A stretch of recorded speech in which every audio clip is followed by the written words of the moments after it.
এই মুহূর্তে আছি আমার প্রিয় এক ভাই, নতুন আলাপ হয়েছিল, মানে আলাপ হয়েছে অনেক আগে থেকে, বাট নতুন দেখা হলো ফার্স্ট টাইম। আসামে থাকে। কুমার বিশ্বজিৎ, তোমার এটাই নাম কি? হ্যাঁ, আমার কুমার বিশ্বজিৎ। কুমার বিশ্বজিৎ, তাকে হাই করে দিচ্ছে তোমাদের সবাইকে। একদম মিষ্টি ছেলে। তোমার বয়স তো অনেক কম মনে হচ্ছে, 17-18। আমার 2002 সাল। মানে 23 হয়ে গেছে। 23 হয়ে গেছে। হ্যাঁ, জিও। ঠিক আছে, তাহলে এখান থেকে প্ল্যান কোথায়, তোমার কোথায় যাওয়ার? আমি যাবো উত্তর দিনাজপুরে। আপনার সাথে মেইন হলো আপনার সাথে দেখা করা। আরে কি বলো, সত্যি এত করে। কষ্ট করেছো তুমি না, সিরিয়াসলি। আর আমার অনেক মানে আমার আপনার সাথে আমার 2022 সাল থেকে আপনার ইউটিউব থেকে। তারপর আমি তো আপনার অনলাইন ক্লাস করতেছি। হ্যাঁ। তারপর ভাবলাম অনেকদিন থেকে যেহেতু ক্লাস করতেছি তাহলে দেখা করা যাক। রে। যখন আমি কিন্তু আসতাম নভেম্বর মাসে শিলিগুড়িতে। এখন দেখতেছি যে না, আপনি আসতেছেন, এই জন্য আমি সময় করে চলে আসলাম। খুব ভালো লাগে, নভেম্বর মাসে তো খুশি আপনার দেখা পাইতাম না। খুবই খুশি আমি, সিরিয়াসলি।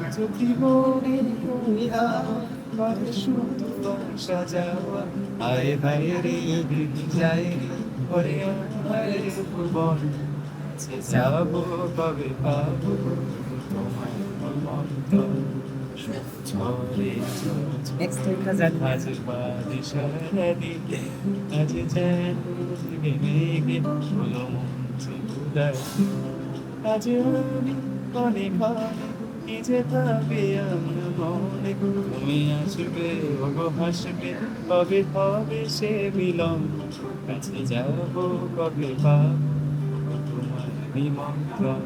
গান জানো? কতই গাও? একলা দিনে একলা ঘর থাকে না তো মন, কাছে যাবো কবে পাবো ওগো তোমার নিমন্ত্রণ। এই একলা দিনে একলা ঘরে থাকে না তো মন। কাছে যাবো কবে পাবো ওগো তোমার নিমন্ত্রণ। ও হো হো,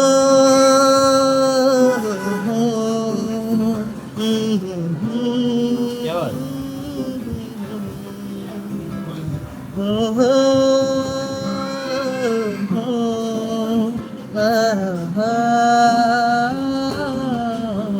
क्या बात, ছেলে তো ট্যালেন্টেড ছেলে, talented doctor from Assam.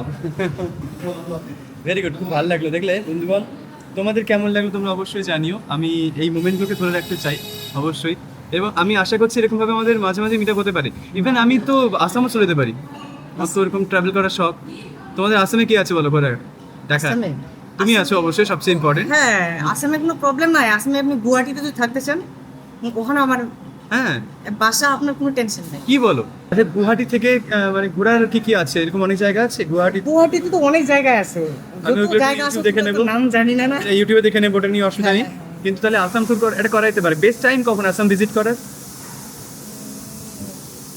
Best time তো মনে হয় জানুয়ারির দিকেই হতে পারে। জানুয়ারি? হ্যাঁ, জানুয়ারির দিকেই হতে পারে। অত ঠান্ডাও না, অত ইয়েও না। এটাই পারফেক্ট টাইম, আর বৃষ্টির ঝামেলা নেই। না, আর আসামে ঠান্ডার বেশি চাপ নেই। আর তুমি আসামে কোথায় থাকো? আমি থাকি বাক্সা ডিস্ট্রিক্ট। সেটা গুয়াহাটি থেকে কতক্ষণ? প্রায় 1-1.5 ঘন্টার মতো তো লাগবে। 1.5 ঘন্টা? মানে আমি থাকি একবার ভুটান বর্ডারের পাশে। আরে এক কথা, আমি যেখানে থাকি ভুটান বর্ডার, ওখান থেকে 8 কিলো। অনলি? ওখানে অনেক জায়গা আছে ঘোরার, শিব মন্দির আছে, তাহলে তোমাদের ওখানে চলে যাই।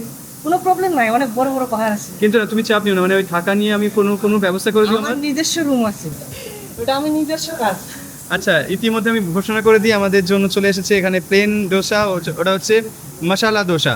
আর সবচেয়ে ইম্পর্টেন্ট পয়েন্ট হচ্ছে আমার এই ভাই ফার্স্ট টাইম ডোসা খাবে, কখনো খাইনি, মানে তুমি নামও শোনোনি।